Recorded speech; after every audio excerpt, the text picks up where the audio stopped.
Welcome to another edition of the Diversity Dialogue. With me, I have the CIO of the U.S. Department of Energy, Ann Duncan. Welcome to the show, Ann. Thanks. It's great to be here today. And it's great to finally connect with you. I know we first connected when you were in the Santa Clara County, then you moved to VMware Dell, and then now you're at the DOE. So I'm glad to connect with you. Yeah, me too. I've been a little elusive the last few months, but I'm planning to stay in one place for a while now. So let's talk about the topic, which is really about innovative ways of bringing more technologies into the tech workplace. And I'm talking about a post that you had referenced and it's about the United State of Technologists. And let me get this, I'm going to read this, right? AnitaB.org and Tech Talent Project will launch the United State of Technologists, a collective effort to activate and develop a national community of up to 10,000 technologists across state and federal government by the end of 2021 in service.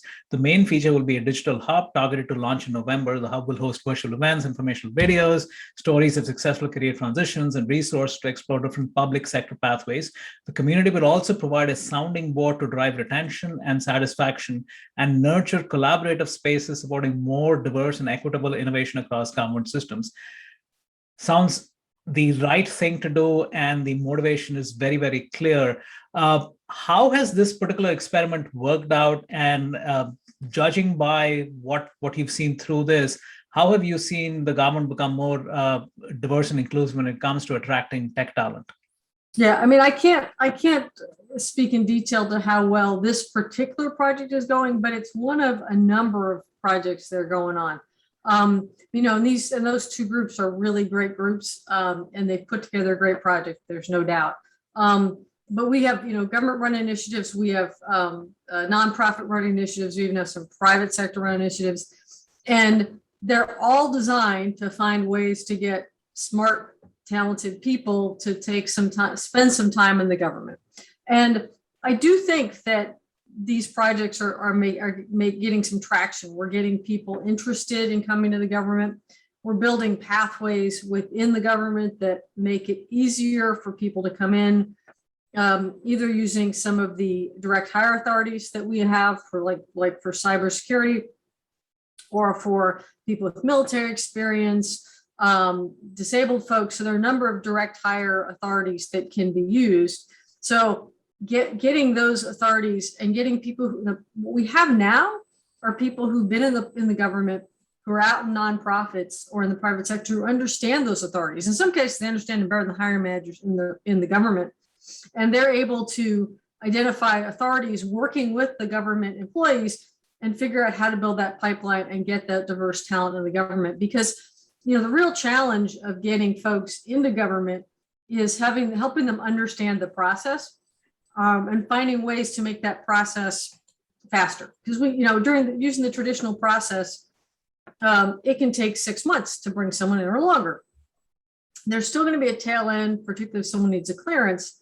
But getting that front end down to the point where someone can have an offer in hand in a few weeks, or even in some cases a few days, is the difference between that person taking the opportunity to work in government for a little while and them not doing it. And the reality is that more of our diverse candidates come from socioeconomic disadvantaged backgrounds, which means fewer of them have the wherewithal to hang around and wait for a government job when they need a job, particularly for the college hires, but also for people who are relatively early in their career.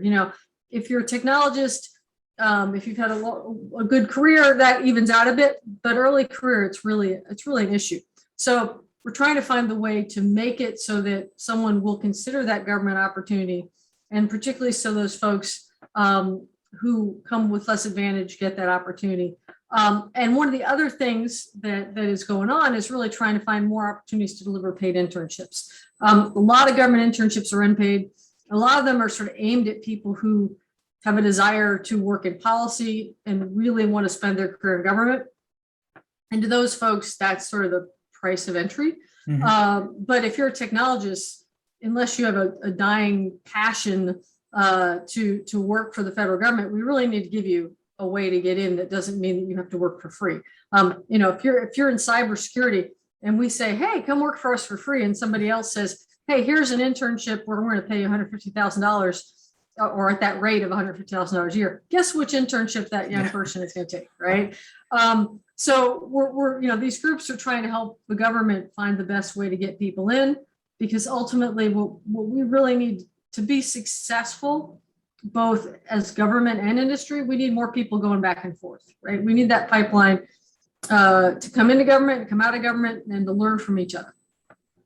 Yeah, no, that's great perspective, because I think what you touched upon also is all of the diversity of thought, right? Coming into government and then going into private sector and coming back. I think that allows for that.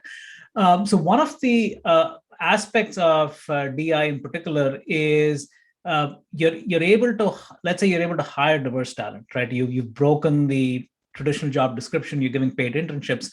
But then what have you seen in terms of success and lack of it, if you will, when it comes to making the workplace more equitable and more inclusive? So they feel that, okay, they're in the door, but they don't feel that they want to go to work because it's not a welcome place. Yeah, there's no doubt that industry as a whole and the government still have a problem with promoting diverse folks. So we get them in the door, and the government's rates are sort of depends upon where you are in the country. You can sort of see the different diversity constituents. Generally speaking, we still don't reflect the population the way we'd like to, but you also see that as we go up the career ladder, the diversity numbers diminish, right? Fewer women, fewer minorities are in those leadership roles. So there's work to be done there. It's a little hard to quantify, and I'm not an expert, the retention issues, because,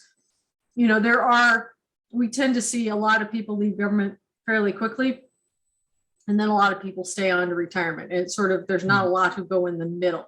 And I think that there are a lot of factors that drive people out of government in that early career place, especially simply someone walking in and offering to double their salary.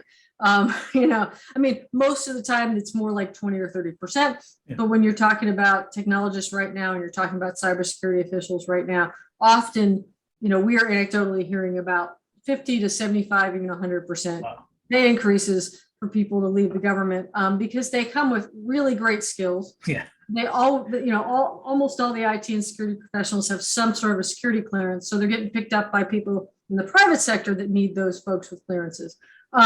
So it's kind of hard to tell how much of that is not a welcoming workplace. So we really focus on making sure the workplace is welcoming, regardless of whether it's causing us retention problems or not. We just say, we want to be the kind of place where people want to work, regardless of their race, gender, sexual orientation, ethnicity, religion, whatever that factor is. We want people to feel welcome and comfortable in our workplace. And the federal government tries really hard at doing that. I think we're challenged at the most senior levels by the fact that we have a lot of leadership changes in the federal government at senior levels, but there's a lot of jobs that are really 2, 3, 4 levels away from those changes that we should be able to create more stability. And that's something that the Biden administration and the federal government as a whole are pretty focused on doing.